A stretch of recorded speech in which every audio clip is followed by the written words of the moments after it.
મોરબીના station road પર આવેલા શ્રી જડેશ્વર મહાદેવ મંદિરે શિવલિંગને સુનિલભાઈ દ્વારા પોતાની કળાથી કંડારીને દરરોજ અવનવા રંગોથી શણગારવામાં આવે છે। શ્રાવણ માસમાં જ્યાં ભક્તિ અને આસ્થા વધવાની હોય છે, ત્યાં આજકાલ મંદિરોમાં આરતી સમયે ભક્તોની હાજરી ઓછી જોવા મળી રહી છે। આમ તો લોકો હજારો કિલોમીટર દૂર આવેલા જ્યોતિર્લિંગની યાત્રા કરવા તૈયાર થાય છે, પરંતુ પોતાના શહેર કે ગામમાં મંદિરમાં આરતી સમયે ખૂબ ઓછા ભક્તો ઉપસ્થિત રહે છે। આજ બાબતને ધ્યાનમાં રાખીને મોરબીમાં સુનિલભાઈ દ્વારા એક અનોખો પ્રયાસ હાથ ધરવામાં આવ્યો છે।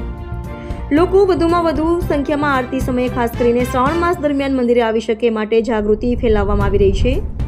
સોશિયલ મીડિયાના યુગમાં પ્રસિદ્ધિ સ્થળોની પસંદગી વધતી જાય છે, તેથી એ જ માધ્યમ દ્વારા મંદિરોની પ્રસિદ્ધિ વધારવાનો અને આધ્યાત્મિક વાતાવરણ સર્જવાનો પ્રયાસ થઈ રહ્યો છે।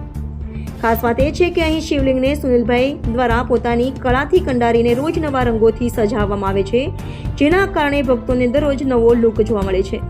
આ પ્રયત્નથી ભક્તોમાં આકર્ષણ વધે છે અને આધ્યાત્મિક વાતાવરણ વધુ જીવંત બને છે। આ મંદિર મોરબીમાં આવેલું છે।